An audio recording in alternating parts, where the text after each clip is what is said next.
You listen to these jazz standards by Charlie Parker 10, 100, 1,000 times, but then when you get on stage at a jam session and they look over at you for a 32-bar solo, you still get lost in the form. If this is happening to you, it's because you haven't learned this method that makes soloing over jazz standards easy and simple. It's called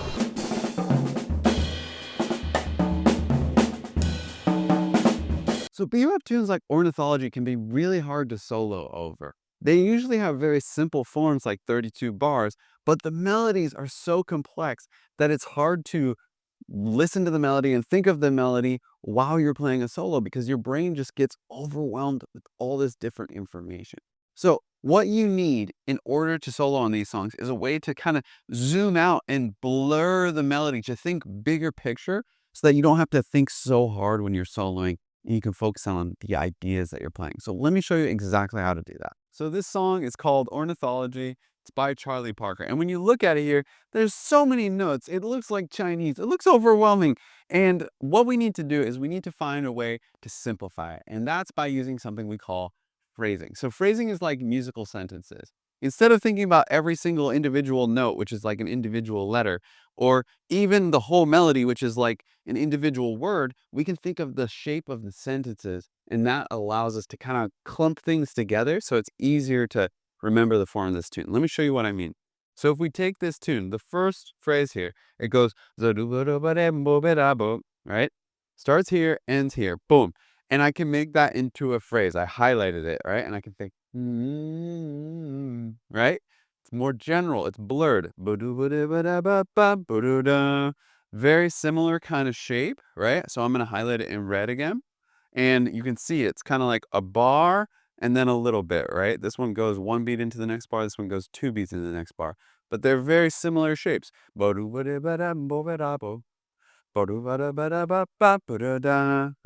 Then we have a different phrase here. I'm going to highlight in that in green, make a different color because it's a different shape than these ones. These ones are very similar shapes, okay? The next phrase. You can see that that's a sequence. A sequence is when you have the same shape of a melody, but then just like a little bit higher, kind of like this. When you wish upon a star, you might wonder where you are. Right? You can hear it's the same kind of sequence, just higher, okay? And that's what we hear here.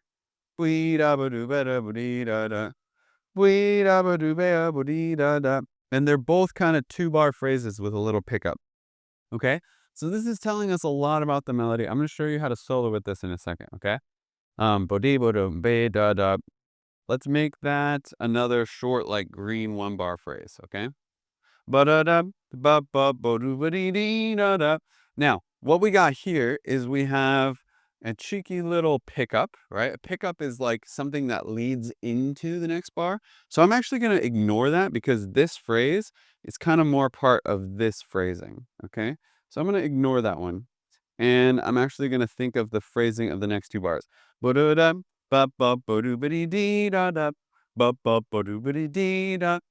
Now that is another sequence. You can hear it very clearly. These 2 bars, and then again, it's the exact same phrasing. And that's how these bebop melodies are built. They have these repetitive patterns and structures that are very obvious when you blur your eyes a little bit and you actually look at it, okay? So now we're to this next section. It's C on this lead sheet, but it's just the next A section. It repeats. We have then our green phrase. And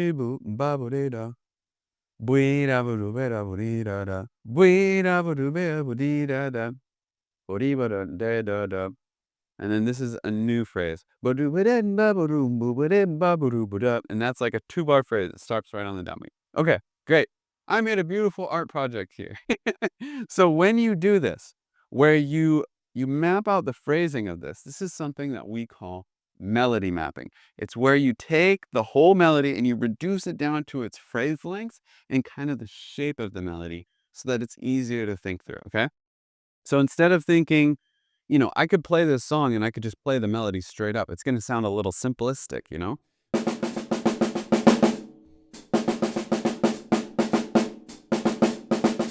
right? kind of boring. I'm not getting lost, but it's kind of boring. If I take instead the shape of the melody, the phrasing of the melody, instead of going, I just go,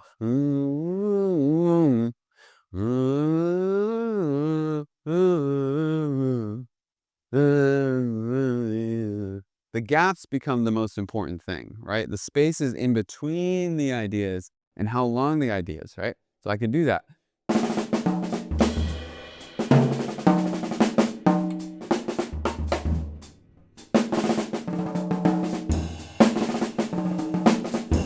Right? You can hear there at the end. I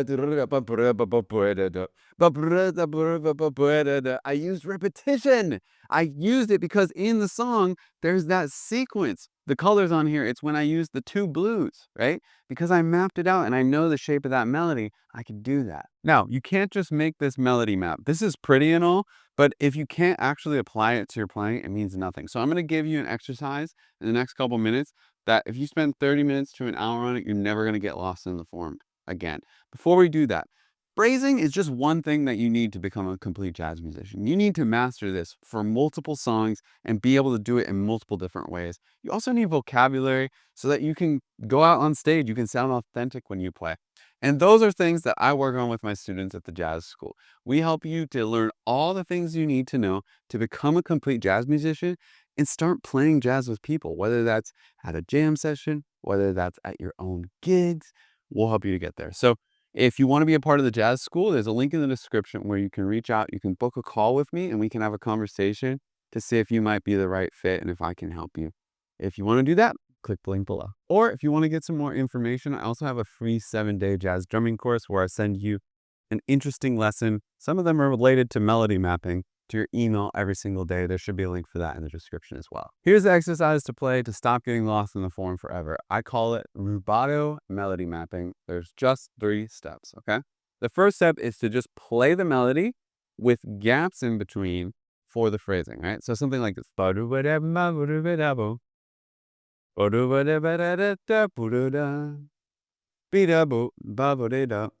Play it on the drums.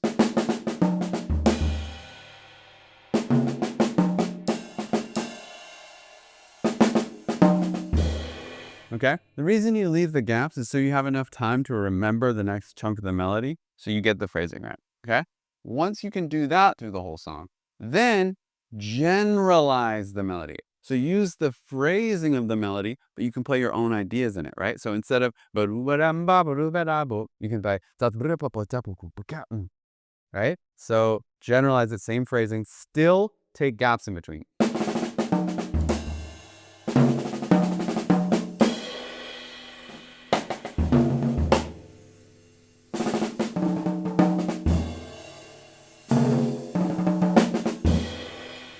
The reason why we're still leaving big gaps in between each phrase is because at the beginning, it's going to take a lot of your brain power to remember the phrase and create ideas that kind of fit within it. Okay, so you want to give your brain enough time in between so that you can keep the phrasing, but just with pauses in between.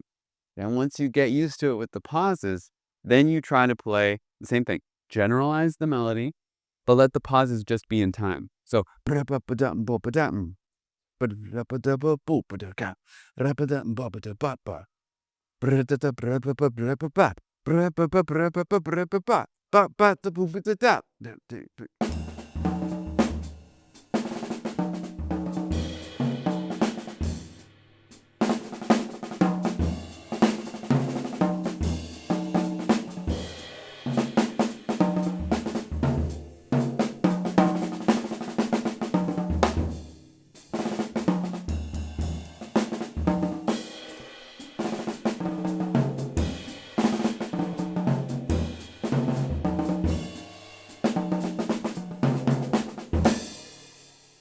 right? If you know ornithology, you sang that melody in your head, you'd be able to feel how it kind of matches up, but I was playing different things, right?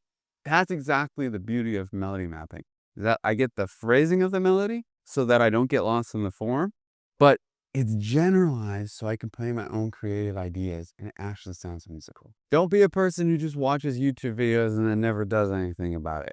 Get the melody map handout from the link in the description. Practice this so you stop getting lost in the form. and subscribe to this channel so you can get more jazz drumming videos that'll help you every single day.